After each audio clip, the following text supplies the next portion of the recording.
Assalomu alaykum qadrli yurtdoshlar, aziz obunachilar. Navbatdagi ishimiz tayyor bo'ldi. Xo'sh, uzunligi 12,5 metr bo'lgan ayvon romimizni tugatdik. Unda holati go'zal holatda chiqdi. Zolotoy dub alyumin profildan. Oynasi bir qavat bo'lgan.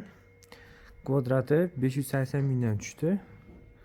Xo'sh, bu yerda 2 dona eshigi bor. Romlari bor, o'rtasidan ochilgan. Bu tomondagi romi 223 bo'lgan, 3 ko'z qilib turib o'rtasidan bitta ochganmiz. Bu yerdagi eshik ham 3 ko'z bo'lgan, 213 joyi 3 ko'z qilganmiz. Eshiklari mana bitta eshigi 250 bo'lgan, o'rtada 4 ko'z bo'lib, ikkita eshik ochiladi, ikki qanotli. Bu tomonlari 270 dan bo'lgan, 270 ga 260 bo'ylari.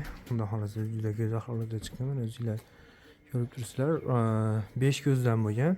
Ko'zlari o'rtasidan bittadan ochilgan. Shuni hisobiga rasxod ozroq chiqqan hisobiga arzonroq chiqqan kvadrati. Ko'pchilik so'rayapti, 550 mingdan boshlanadi kvadrati desak, общий narx deb o'ylayapti. Yo'q, asosan rasxodga hisoblaymiz. Bu yog'i chiqaveradi. Puliga qarab ustullar o'ralgan alkafon bilan go'zal holatda. Taylari ham alkafon bo'lgan. Kimga qanaqa yoqadi, kimgadir splashni, kimgadir alkafon. Fikringlar kommentariyada izoh qoldiringlar. Ishimiz yoqqan bo'lsa bittadan like bosib qo'yasizlar. Rahmat katta. Dastlabki ustunabchi vodiy bo'ylab mavjud. Telefon qila olasizlar. Описаниеda nomerimiz bor.